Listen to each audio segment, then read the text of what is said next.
Start recording.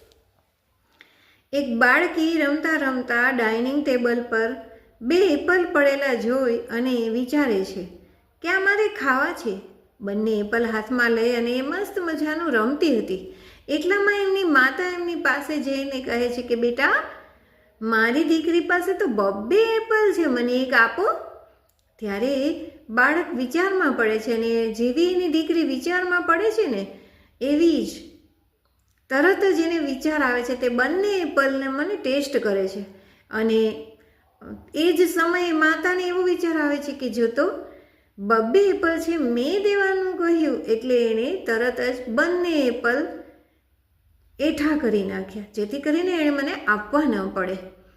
એને મારી દીકરીને મેં આવું નહોતું શીખવ્યું. એવા કેટલા વિચારો માતાને આવી જાય છે. પણ આ જે બાળકી છે એ બહુ સમજદાર હોય છે. એણે જે બીજું એપલ હતું ને એ એની માતાને આપ્યું અને માતાને કહે છે, મમ્મા, તમે એવું વિચારતા હતા ને કે મેં બંને એપલ એટલા માટે ખાધા કે મારે તમને આપવું ન પડે, પણ મેં એટલા માટે નહોતા ખાધા.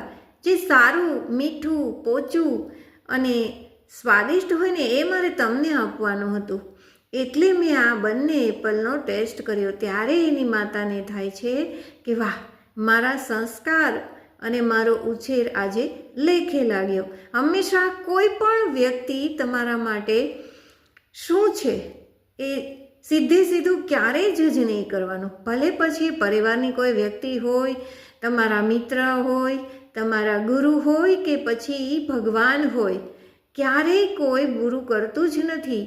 આપણા વિચારો આપણને બુરું કરાવે છે.